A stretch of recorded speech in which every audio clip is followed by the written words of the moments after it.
It's good. Awesome. All right, let's get started, everybody. I'm excited to be here today.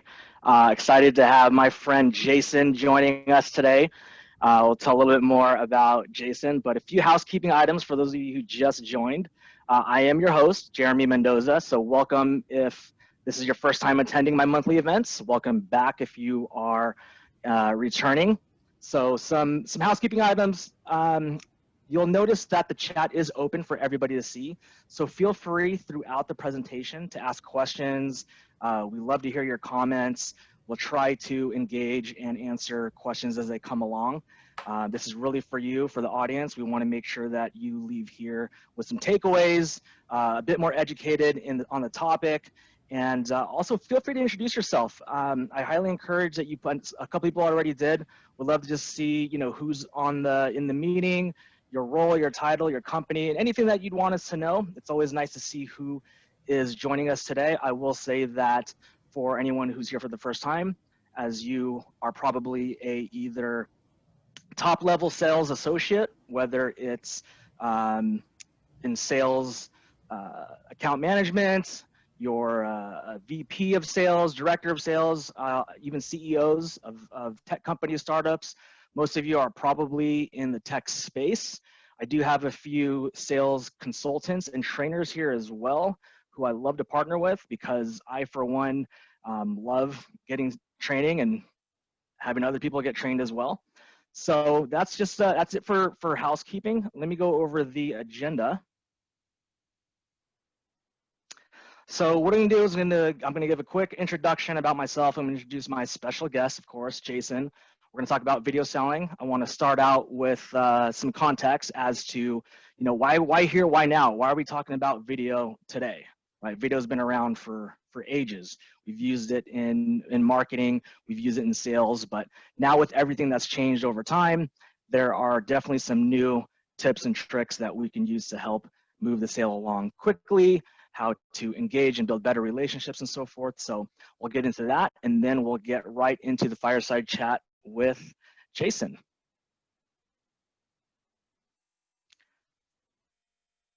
So everybody's gonna get a copy of this recording and a copy of this presentation. So you're gonna have our contact information. Please follow us on social media, reach out to us, send us an email, give us a call. We'll reach out to you as well. But just a brief background on myself. I am the founder and CEO of AnnexQ, which is a software specifically designed for salespeople, really in complex sales, right? So anything that has, any type of sale that has to do with business to business, with longer sales cycles, higher ticketed items, typically multiple decision makers, a lot of moving parts. And so what my software does really just helps consolidate the communication, keeps everything in one place, allows everybody, it's a customer facing software that allows everybody to engage, know where they are in the process, full transparency as to what's taking place, as well as what the next steps are. And with that, I want to introduce Jayson Duncan. Let me just turn off my screen share here so that we can actually have a conversation. But let me tell you a little bit about Jayson. We met, a few months ago, started out on social media, and we've been talking ever since. He's helped me a lot when it's come to video marketing, video sales. He is the founder and CEO or chief storyteller, right, over at Miller Farm Media.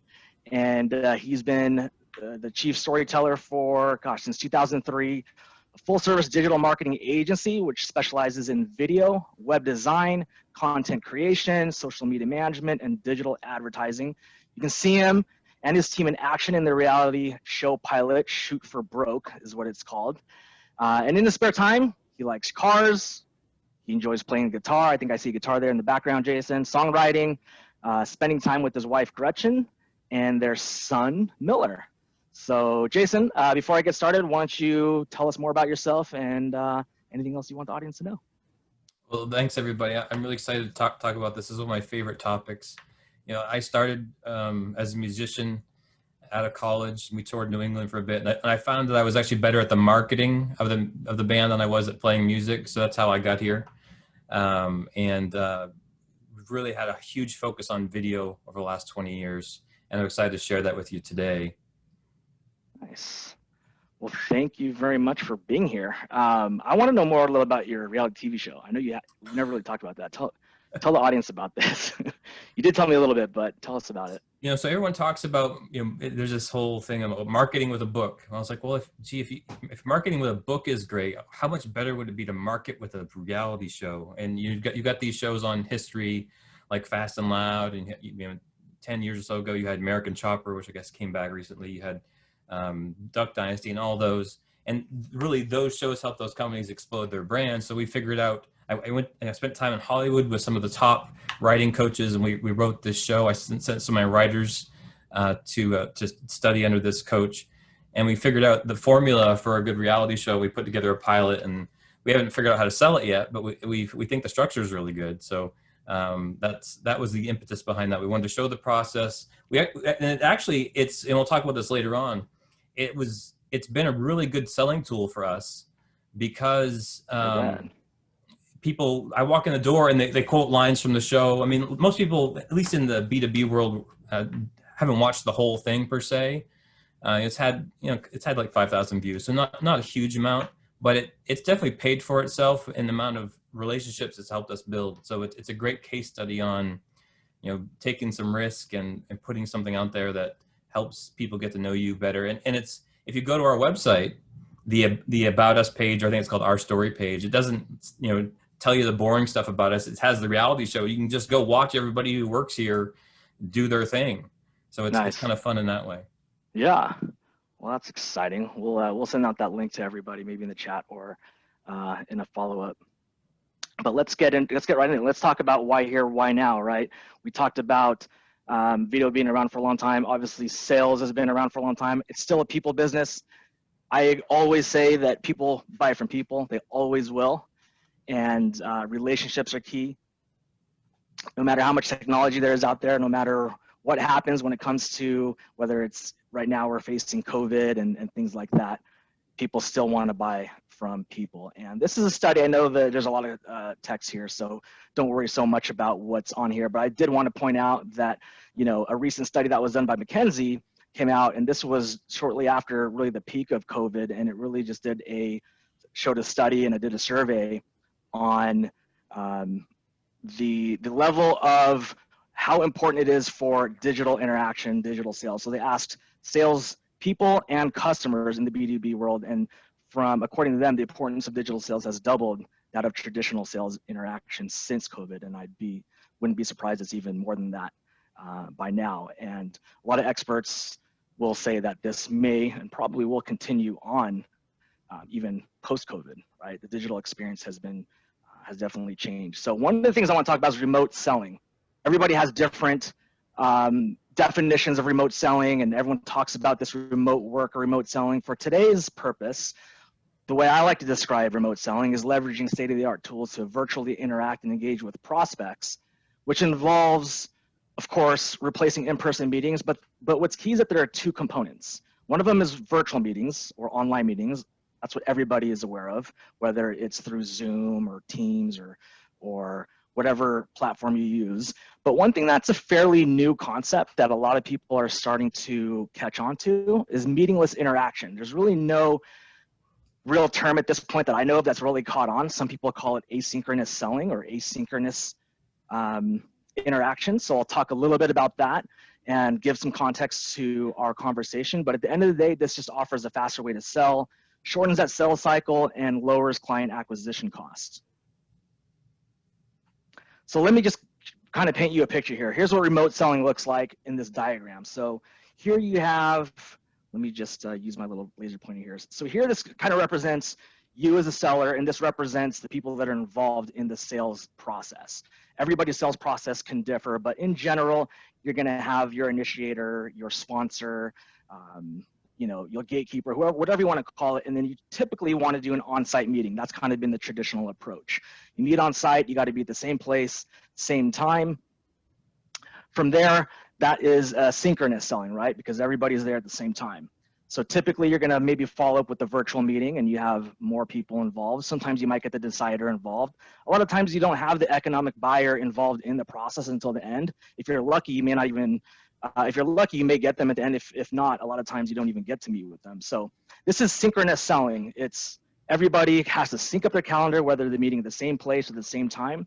And this is kind of what happened pre-COVID. So once again, this is probably what's happening with you now. In today's world with COVID, we really don't have a lot of options. So everything becomes virtual, but it's still synchronous because we still got to sync up our calendars and we still got to meet at the same time. Once again, there's a lot of work involved in trying to get everybody on the same page at the same time. And as the sales cycle goes on, ideally you're getting more and more decision makers involved so that a decision can be made. What's nice about that, obviously, it shortens the sales cycle. Now, let's talk about asynchronous selling. What if there was a way that you can kind of incorporate a little bit of everything, or just synchronous or having synchronous and asynchronous selling? And what that means is we're going to meet at the same time through a Zoom call just like this. And the meetingless interaction, which I'll give an example of, is basically when you send a video, and Michelle had brought this up as well earlier in our chat, saying that she sends a video before the paperwork. Now imagine sending a video to everybody that is involved in that process, and they get to watch it at their own leisure. And it's a video that is personalized and customized specifically for that stakeholder or that particular prospect. And from there, you can interact with them, you can showcase your personality, you can somewhat engage with them. And this eliminates the idea of having to sync up your calendars when people are in different time zones and everybody's busy, but it allows people to stay engaged in that process. So when it's all said and done, you can have another virtual meeting and it shortens the sales cycle and increases your win rate. So let me just give you a quick example of what that looks like. Let's say you're going to submit a proposal. In the old days, what do? We tried to tell our champion, hey, get your CEO or get your decision maker on board. We want to meet with them. You know, I want to be able to present the proposal to them. Maybe it happens, maybe it doesn't. So now you can actually just send a video, walk the buyer through the proposal using a screen share and a visualization tool. Then that buyer circulates that among the stakeholders, and in doing so, the participants no longer are required to meet at specific times. So again, they can watch it at their own convenience. And then from there, they can give you feedback kind of in real time. They can, whether you're sharing it via email, via DocuShare or Google Drive, things like that, you can speed up that process while at the same time, you're able to showcase your personality. Now, here's something that probably most of you received from me as I invited you onto this call. We're gonna talk a little bit about this. So this is, I use Loom, and we'll talk about some of the different tools. This one is called Loom, L-O-O-M. Kind of funny, my daughters actually, their teachers use this when they teach their class for distance learning. But basically what I did, as for most of you here, is I invited you on, I attached this GIF, and it has a little movement of me speaking. In the background, I had some information, and it gets you to open it, and it's a very personalized, it may not have been personalized to you specifically, but it was a personalized email saying, hey, I invite you here. So this is an example of what I use for a customer to go through a proposal. It was a 5-6 minute video just saying, hey, I'm gonna send you the proposal, but there are a few things I wanna point out and highlight for you as you go through the proposal. So along with the document, or you could send the document after, I like to have this video so that people can see that I'm interacting. You don't need me to convince you the impact of video, but obviously these days, you know, video will have a greater sense of trust and engagement. But why don't we get into the fireside chat? Let me stop sharing my screen. And I want to start by asking you, Jayson, we talked about remote selling and how it means different things to different people. Let's talk about video selling. What does that mean to you? So video selling is really, it's a remote selling strategy. So it's creating a series of videos that guides people through the buyer's journey, or maybe the term you're more used to is sales funnel, and gets them to a spot where they're ready to take some kind of action. And typically, especially if you're a B2B SaaS company, they're not going to buy just from video. You're going to need to include your sales team in this whole process. And that's why when we build remote selling systems, it's your website, it's video, it's your sales team. They all need to work together, and they all need to know where they fit in the process. And there's a whole series of things that we go through to make sure that that works together, because people don't just watch one video and for the most part buy a product. We've got to help guide them through the buyer's journey. There's at least, I would say, 4 steps, ideally 5 or more steps to the buyer's journey, right? There's awareness, education, consideration, decision, and retention. And you hear people talk about the buyer's journey, or again, the sales funnel. They'll talk about there's 3 steps: top of funnel, middle funnel, bottom funnel.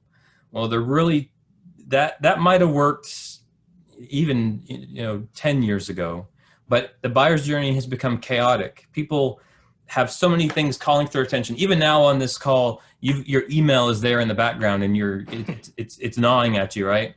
There's other things possibly on your screen. Hopefully you've got us full screen. Oh, am I still sharing my screen? You can see my email? No. I'm just kidding. No, I'm joking.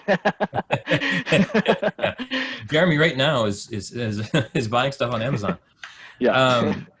No, but so we need to make sure that we're there when they're ready and guide them to each step so we don't lose them. And that's really what this whole selling with video is all about, is figuring out the steps, making sure we're there with the right information at the right time, formatted the right way to help us increase sales. Nice. Yeah, I like that. And you and I have talked about that, and I've definitely changed my approach when it comes to that. Because when I thought of video selling, I always thought of it just as a marketing tool. Marketing, they put together these videos and they're on YouTube, and maybe you share them and you don't know if people are watching it. Some of them are 5-6 minutes long, and it's very broad and generic. And so being able to have the right video at the right time, I've noticed, has really increased not only my sales, but my engagement and activity. Tell us about what your thoughts are in terms of what types of video to use in the different stages of the process. And when I say different types of videos, I'm always kind of stuck on a video such as, do I use a selfie video, right? I mean, I like selfie videos. I personally feel like they're authentic. I'm not, it's on the fly. It's not scripted. It just feels more real and personal. At the same time, I worry about, is anyone going to watch this, or is anybody going to think this is cheesy because the lighting sucks and the sound quality is bad, and vice versa, right? Sometimes I want to use a high quality video with good lighting and good sound, and maybe music in the background to get people excited and maybe tell a story. I mean, what are your thoughts on the types of videos that are effective, that work, and that people will respond to? It's a great question. I think I've got a graphic to help explain this. If you can share that, the video funnel. I will, yeah. I know you have I guess I have the PowerPoint presentation too, but I didn't. Yeah. Let me get it ready. So when it comes to each of the stages I talked about, there are different types of videos that we found that work the best. And to Jeremy's point, there is a spot where you can actually get down to doing the videos yourself. The challenge we found is that video on the internet has grown up, right? In 2008, video became huge on the internet. YouTube was 2 years old at that point. Everyone was talking about video, and we really rode that wave at that time. And the problem we had was that at that same time, this thing called the flip camera came out, which was quickly replaced by your smartphone, right? And I remember being in a meeting with a company that they made tons of money. I mean, they printed money. And this happened more than once, where the CEO said, well, my wife's got an iPad, we'll just shoot the video there. I mean, so, and this was before anyone was thinking about, and the technology was available for these asynchronous, or another industry term is one-to-one video, and they're really the same thing. But the challenge we've got, and we've seen this throughout the video marketing world, is something new comes along and we struggle to figure out what to call it. And then finally we all settle on something, kind of like VHS versus Betamax. So right now the industry is our audience even old enough to know what that is? Blu-ray versus regular DVDs. How's that? Yeah, that'd be better. Netflix versus Blockbuster. I don't know. Well, I'm not old enough to know what Betamax is either. So anyway, so here you see on your screen, this is the 5-step buyer's journey I mentioned earlier. And you can see all the different types of videos that you could possibly create across. Well, this is not an exhaustive list, but this is a pretty decent list. You can see here that we have a reality show on here. That was one that we've tested and approved. But once you get down to some of these, closer to the actual buying decision, that's where you start adding some of these one-to-one videos. And that's actually not listed here. But Jeremy mentioned Loom. I really like the player from, or the recorder from the company called Vidyard, VIDYARD. There's another one from Wistia. You'll have to do some searching around for both of those if you go to both their websites, Vidyard and Wistia. I think Vidyard's is called the Go Video Pro app. It's a plugin for Chrome and for Apple phones. And Wistia's, I think Wistia's got the best one right now because it allows you to switch between your screen and your face. And the reason why that's important is because you can record it. It records your screen and your face at the same time. You can go back and decide what you want. If you want the screen full size to make a bigger point, if you want you full size, or if you want like a half and half type of a thing. And the reason that's so important, especially as your videos get to be longer than say 30 seconds, maybe 60 seconds, changing the camera angle or changing what's on the screen every once in a while is very important. So that's a little bit more one-to-one. I'm sure we'll talk about those in a few minutes, or asynchronous. For a while we called the asynchronous videos, we called them personalized videos, but now both of these companies, or a lot of companies, have personalized videos are now a video where you record a generic video and somewhere in the video itself, somebody holds up a sign or something and it has their name on it. And they're calling those personalized videos. I'm not a huge fan of them because yes, it's, my name is in there, but it's something about it just doesn't seem right. I think it probably fits into the buyer's journey somewhere, but there's definitely some things I would be careful of when it comes to the more personalized videos. But I think one-to-one or asynchronous are great. So let's look at this for a second here. So my favorite type of video is thought leader. So if you followed me at all on social media, thought leader videos are one of my favorite techniques for building audience.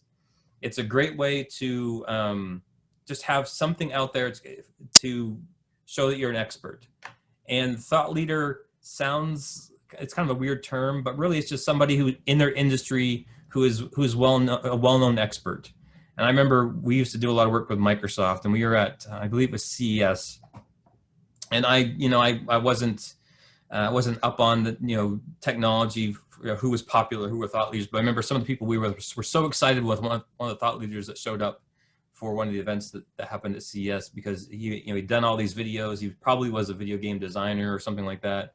And that was so important to them. And so for your sales team, what I recommend is have your sales team, create a funnel like this, a buyer's journey, and figure out what videos you need. What are the frequently asked questions that people are asking?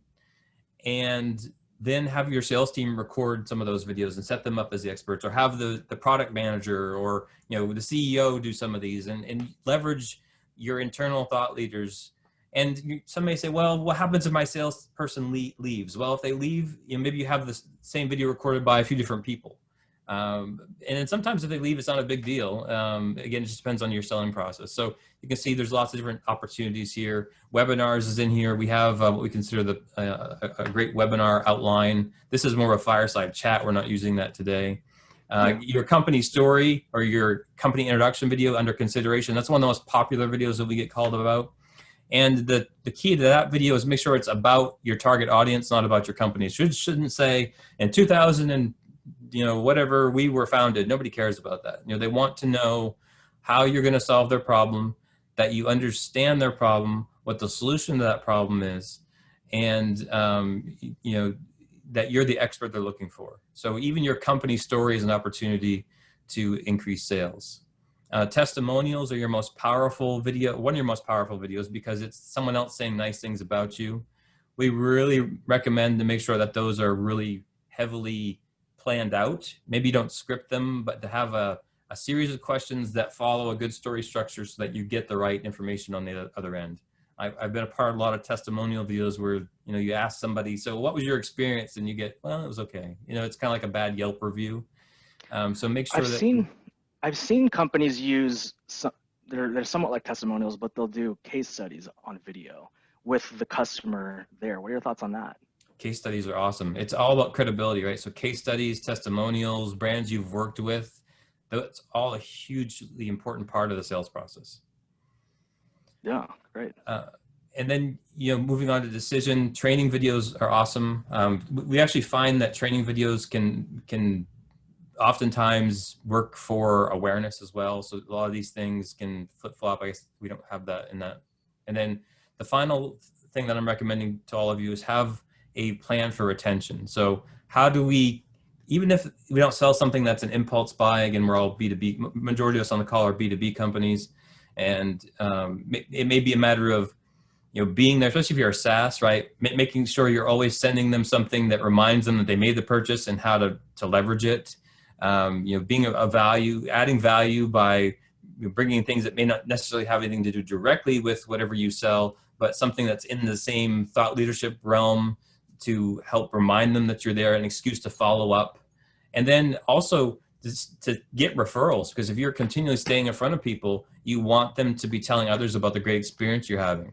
And by checking in with them once a month, once a week, whatever the frequency is, with a little video, it's a great opportunity to continue to build those relationships. And a referral is so much more valuable than anything you get off your website. I mean, it's we do social media all the time, and CEOs are shocked when I tell them, look, what we're going to do for you is going to be powerful, but building a good referral system is going to be even more valuable than the awareness that we can draw via social media, which is where retargeting campaigns come in.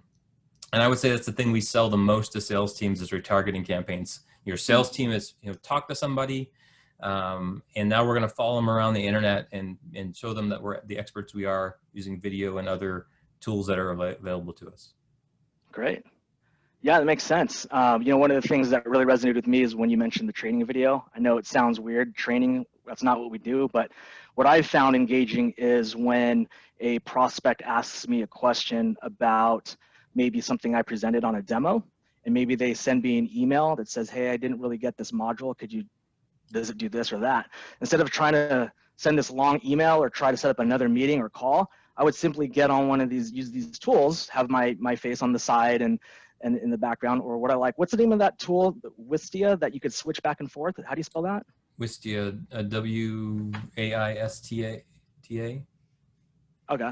Yeah, we'll send that out, but I'm going to check that out because I like the fact that you can toggle back and forth between your full screen and your face, because what happens is when somebody asks a question that, and this happens all the time, they ask a question and you're just kind of like, there's no way I can answer this in email. So I'll record myself, a 2 to 3 minute video saying, hey, so-and-so, I got your message and I want to give you an answer and I want to show you how this works. So it's almost like a training video, but it's basically walks them through their specific question.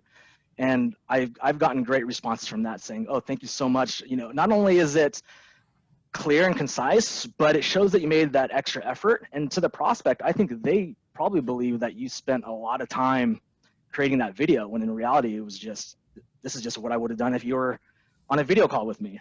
So I definitely encourage people to consider doing that. But let me just kind of switch gears here. We got a question from the group, and I think we brought this up briefly earlier, but let's talk about it. How important is it to be, this is from Joe, thanks Joe. How important is it to be authentic and carefree in your video versus a scripted robotic version? What is the optimal time for a training video? So let's go with the first question. What are your thoughts on being authentic and carefree versus being scripted, robotic, professional, right? I think it's a combination of all those things. You never want to be robotic, and scripted should give you enough freedom to be your authentic self. So the idea is to have someone write a script and then make it your own and practice it. A good script writer I know that we had this experience with a CEO recently where we wrote the script in his voice and he didn't like his own voice, so we had to change it. So be careful what you might learn about yourself. But everybody hates their own voice, though. I mean, well, and this was just, he used a lot of catchphrases, and apparently he didn't realize that until we brought it to his attention. Yeah. Which I thought were great. I mean, he was a very passionate speaker, and we capture that in the script by using his language in the script. So a good script writer will capture your language and help you be more authentic. But it really comes down to, again, rehearsal and practicing. So what we say, again, at the higher in the funnel, get those scripted, get those messages on point. If you can ad lib some of those. Sometimes what we'll do is, some people are not good at memorizing things. I get that. I'm terrible. That's why I'm not an actor. I went to Hollywood and tried to act, and after my first audition, realized that this was not going to be my career. No. And then, so one of the ways we overcome that is by asking questions. So what's made this webinar so easy today is that Jeremy came up with a list of questions for us to go through. So I didn't have to prep and plan. I've talked about this stuff over and over again. It's a technique that we saw used in the show called This Old House, right? So This Old House, it was the first do-it-yourself reality show, back in 1978, I believe, and it's still running today. So the idea was that you would find an expert and you would go to the expert and say, hey, you're working on something, tell us about it. And they would just tell you what they're doing. And by asking good questions, they made the whole show out of that. Well, you can do the same thing. Have somebody ask you good questions. And if you are the expert, you will have no problem answering those questions. And the first couple are going to stink. If you go to my YouTube channel and watch our videos from 2015, they're awful. The information's good, but I'm terrible. And I'm still not great. Again, I'm not an actor. But hopefully my authentic self comes out. And I'm also always trying to look for ways, what can we add to this to make it more interesting? And what we find is the more I really am myself, if I'm able to be allowed to be funny, then those videos do better to a point. They're more engaging anyway. I agree. I think that the more you can show your real self, the more engaging people will be, and just be genuine. I think when you're robotic or scripted, you're just not your genuine self. That's what I like about video versus just shooting an email or a voicemail, is that you can actually showcase your personality, your facial expressions, your passion, really. And I think, truthfully, this is a huge differentiator when you're going up against your competition. Because your competition today, I can almost guarantee they're just sending emails with attachments and maybe trying to leave some voicemail messages, maybe reaching out on LinkedIn.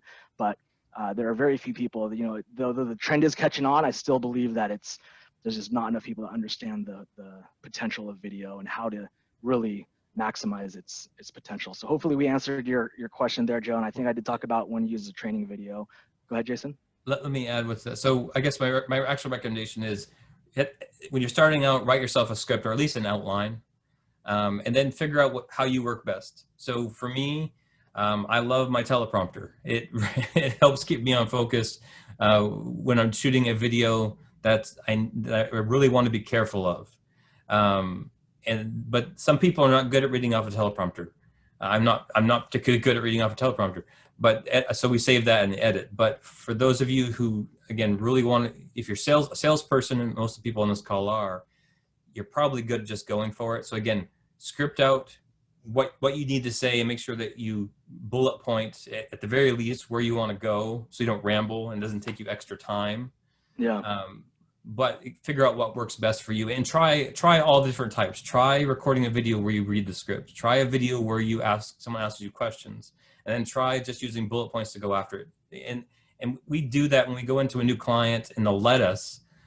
We do that for them and help them figure out what's going to be best for them. The other challenge is, I'll leave this here and then we can go on to talk about training for a second, is always bring more energy to the camera than you typically would. The camera, for some reason, it's an energy ruiner.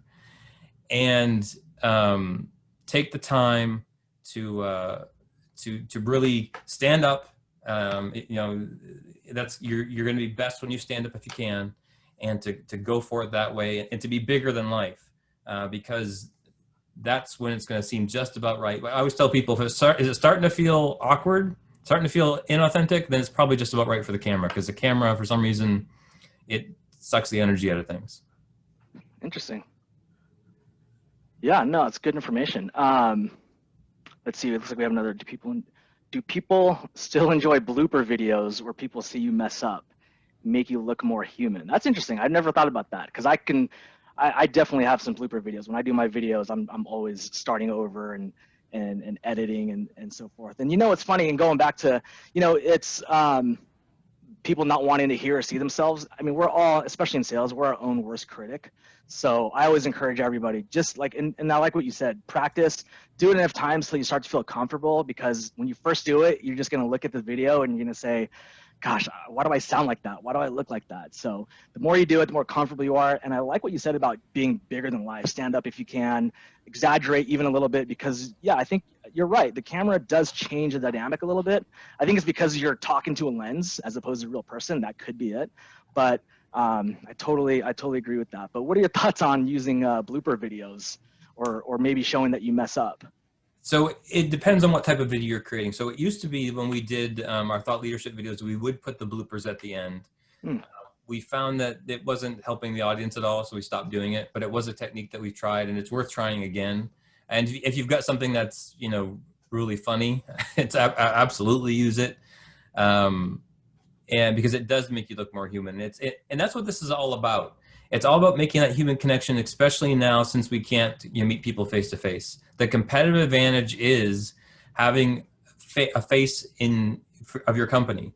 When we talk about story, and story is when I talk about story, people think that I'm telling them everything that they need to say should start with the words "once upon a time," and story really, and do some searching on story on Google. And when it comes to business, and story really is just a system for communication. So once you learn that system, it makes you a better communicator. So I recommend starting with these asynchronous videos, these one-to-one videos, and learning, making mistakes on those, because they're easy to throw away, they're cheap to make because it's you on your camera, and then taking the opportunity to invest more and move up. And I don't think that bloopers are appropriate for a one-to-one video. It seems a little too overproduced.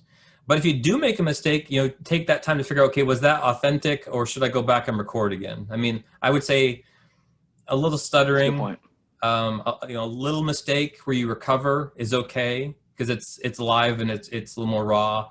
A huge failure, you need to start over again. There's just no recovering from it. It doesn't cost you anything extra except for your time. Just start again. And I found that I'm learning a lot by using these one-to-one videos. We're putting them in all of our proposals. This is our secret for 2020. And what I love, one of the only changes I actually love about how we're changing things for 2020, there are so many videos built into our proposal now that if I didn't, so here's my sales, what I believe about sales. I believe if you're going to sell to somebody, you need to know their budget. You need to know who's making the decision, and you need to make sure that you have a solution that's actually going to win. So if I don't have a decision maker, I really don't want to take the meeting. But if they lied to me, which happens more often than not, and I didn't get the decision maker with that video in the proposal, it's a greater chance that they're going to get to see it. The other thing I love about these one-to-one videos is that you can track them. So Vidyard allows you to track if the video was watched, and so doesn't Wistia, and you get more tracking if you pay for the service. So each of these 2 platforms, or 3 platforms, are free to start, and then you can use them for a long time for free.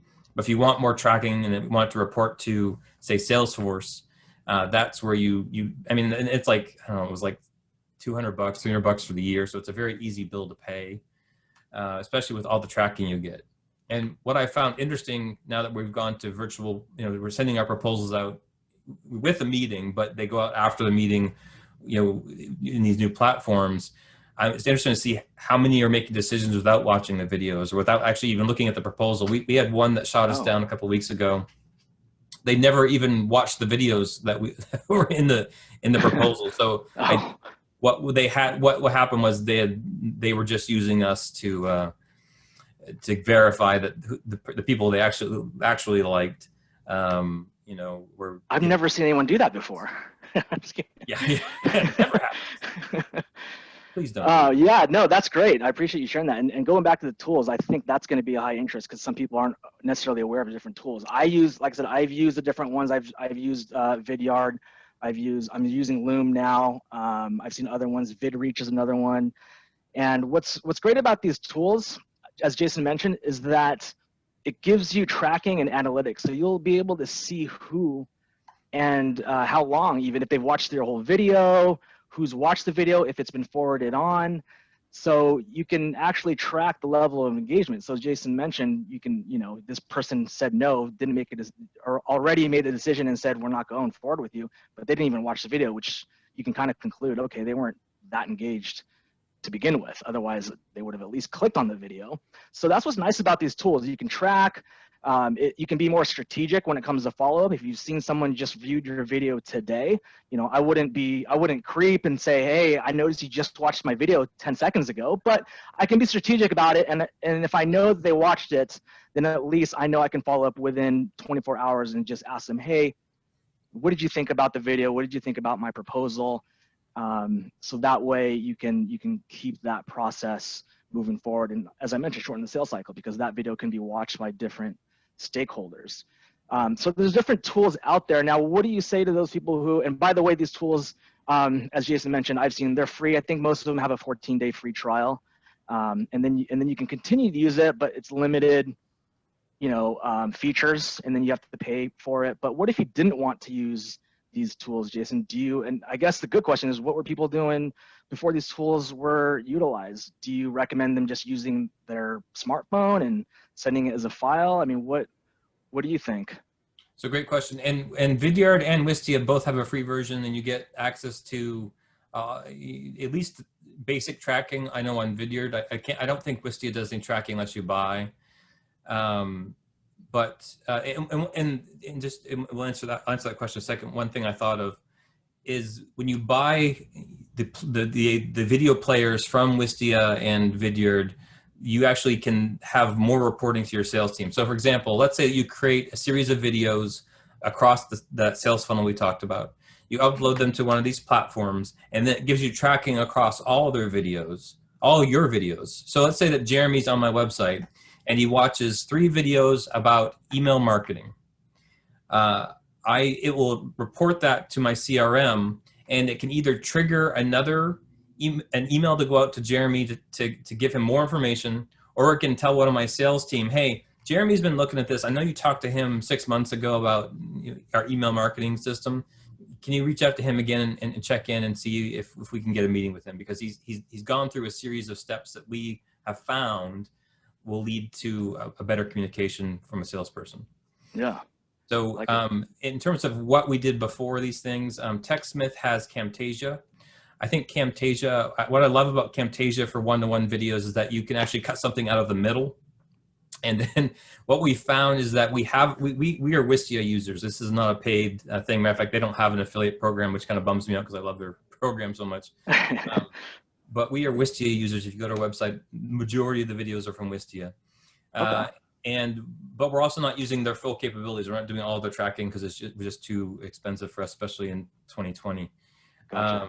So what we can do is we can create a video with Camtasia. We get the screen capture. We get the webcam all recorded in one, and then we can mix that together. It gives us, if I make a mistake in the middle, especially if it's a longer video, I can cut that mistake out. Whereas Wistia and Vidyard don't allow you to do that because they're web-based. Yeah. And then I can upload that to Wistia, and it will track if the video was watched. So it's a hack around. The other thing I'll do is our CRM, we use HubSpot, and the free version of HubSpot will allow you to track if the email is open. So HubSpot tracks to see if the email is open. Wistia tracks to see if the video was watched and how much of it was watched. Okay. So it allows you to see how engaged your prospect is by using that technique. Nice. What was the other question you asked me? I think that was really it. Just kind of what were people doing before these tools, and then what you'd recommend if you didn't want to pay for these tools or use these tools, what can we use now that's no additional cost and no extra steps? So yeah, I would say use your smartphone.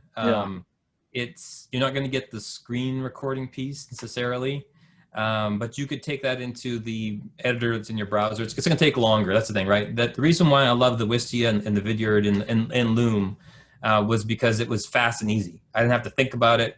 I'll use Camtasia if I need to make a greater point. I'll go to the studio. I have a studio in my house that you'll see if you watch any of our videos on social media. that I can go there and record a video if I need to. I typically, if it's a one-to-one video, I typically just use my webcam. It's perfectly Okay. acceptable. Cool.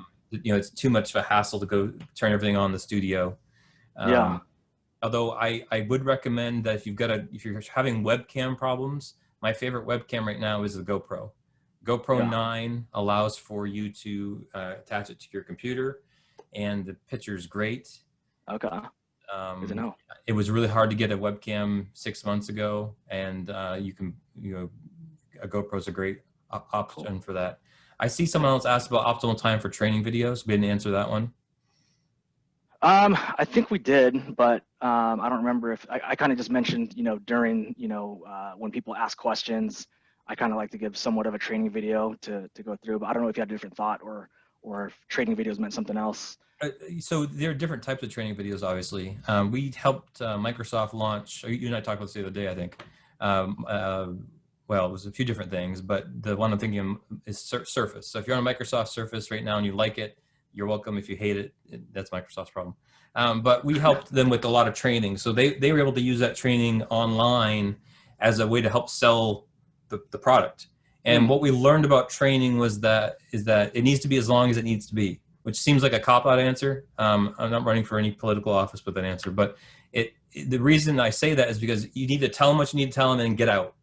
Don't pontificate anymore, but just give them what they need. But what I recommend, especially if you're a SaaS company, start off your video with a face. Give them that face again. And I've got one more tip for story in a minute too. I know we're getting low on time, but make sure there's a face in there, somebody they can connect with, whether it's a paid actor or somebody from the company. Then go in and do your demo, and then come back out and give them the closing call to action, or say, I'll see you in the next chapter, or whatever it might be. But at least connect with them with the face at the beginning, because when we talk about story, there are 4 pillars of story. There's people, place, plot, and purpose. So we as people connect with other people in a way we don't connect with animation or other things. Yeah. So having a real person, especially if you're selling, it's super important to have a real person. That's why these animated videos, as cool as they are, they don't sell really well. They're really good for explaining complex ideas. They're not good for selling. And when somebody comes to us, they say, we want to create an animated explainer video. I really try to encourage them to do what I call a hybrid video, where it's a real person and the animation is inserted around them to help bring that video to life, to help build that human connection. So back to our 4 pillars of story: people, plot, purpose, and place. You need to put your people in a real place. So you'll notice today, Jeremy's got, even though it's a virtual background, it's a real place. You go, okay, well, he's a business professional. He's in a high rise somewhere in San Diego. The only part of my office that's actually clean is the spot behind me, because it has to be, because I do enough of these calls. And we've talked about moving these calls into my studio, but it's so much easier for me to do it from my desk that we just set up the shelf behind me to look like me, right? So obviously you can tell that, we love movies.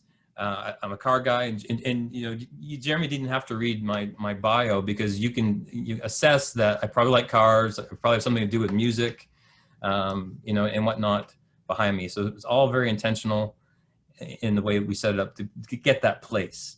And then plot is the conflict. It's the reason for your story. If you don't have a plot, if your story doesn't have conflict, you've got nothing to tell people. If you don't start with their problem, that's really what we mean by conflict.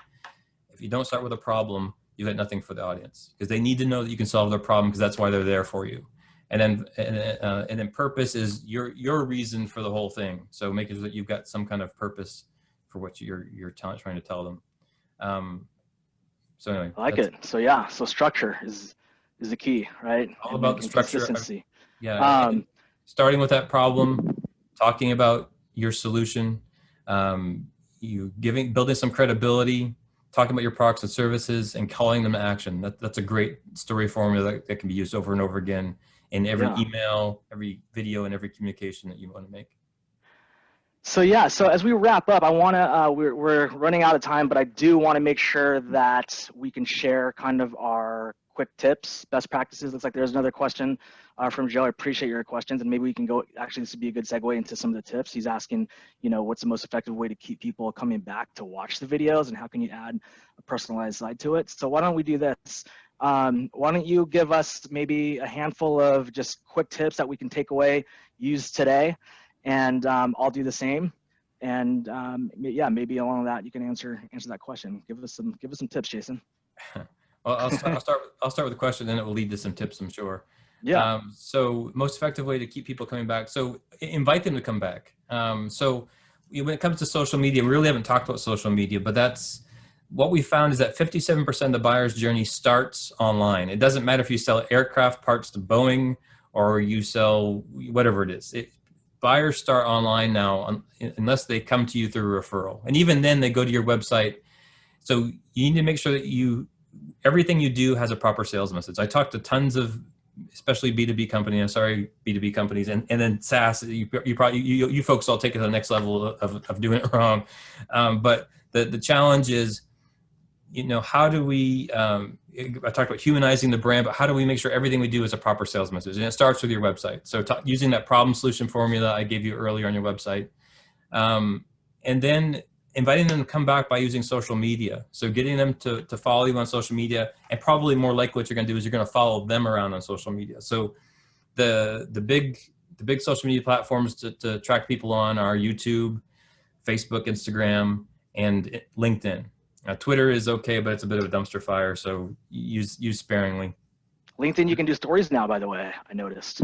Was that now? You can post stories now on LinkedIn. So they're Yes. trying to be like Instagram and Facebook. So yeah, it's interesting. Yeah, we're curious to see how well that plays in a B2B or business community. Yeah. Interesting. But it'll be another good opportunity for personalized, because really what stories are their personalized one-to-one videos. I mean, it's a smaller, more less professional excuse to create a video. So if you really are sold that all my videos need to be, look like they came from my cell phone, use stories on all the different platforms, because that's perfectly acceptable, and no one expects those to be super high polished, even though you can use them and you can get good results with them. So give us like three tips that people could use right after they get off this webinar to help increase the chances of getting that sale. Right. So building a first step is to have a retargeting strategy, and it's going to take a little longer to set up, but making sure that you're following around on these social platforms, making sure that you've got email sequences set up so that you can copy and paste, or that it's automatically sending those things out for follow-up. Making sure that you're using those one-to-one videos, and you're starting off with the problem that you folks talked about. Never use words like "I'm just following up" or "I'm just checking in." Avoid those sentences and get right to the problem. Email, it feels weird because we think, oh, we want to be friendly, but it's email and nobody cares, right? Just tell me what you need to tell me, and let me get back to my day.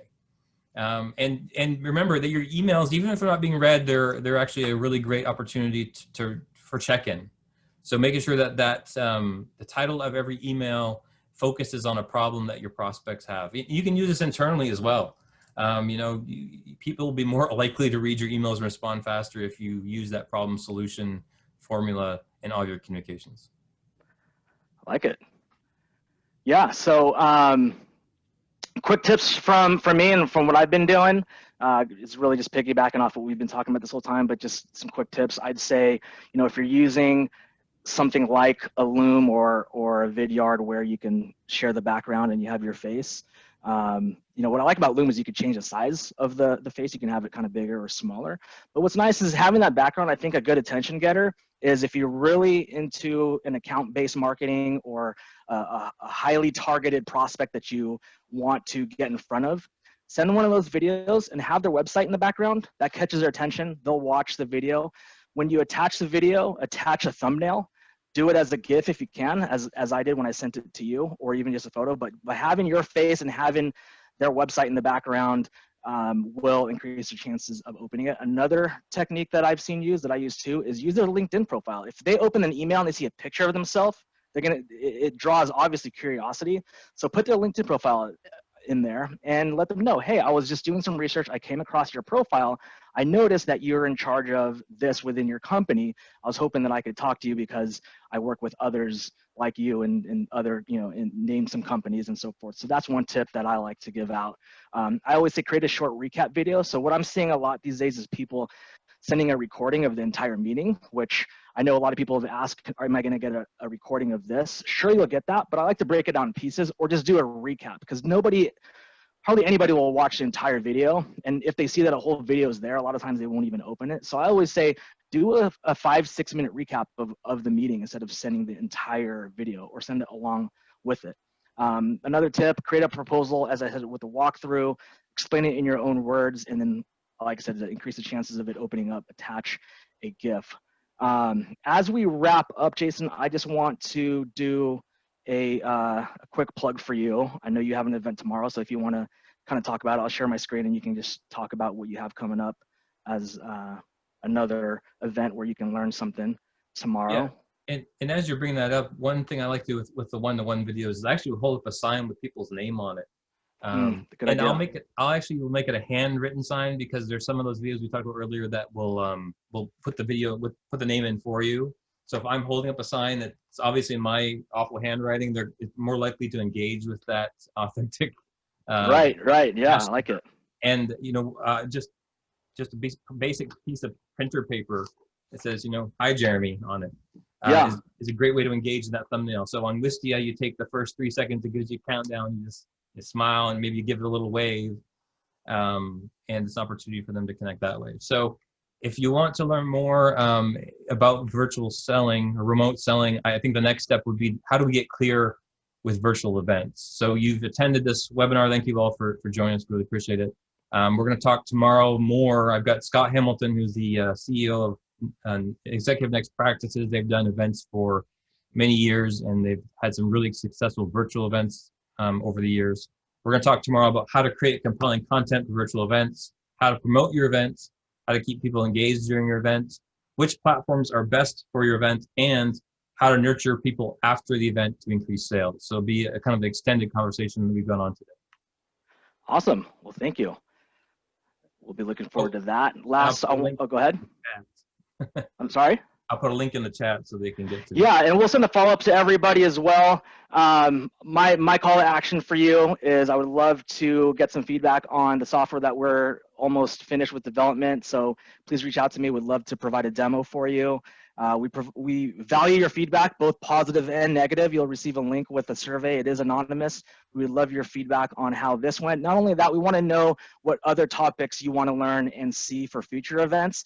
Next month, I'm doing an event on remote demos. So I have an expert who just does nothing but workshops on how to present demos and how to do everything from preparation all the way to closing the sale. So future topics include proposals, building rapport, making it more personal, and social selling. And I like to change up the format. Today was a fireside chat.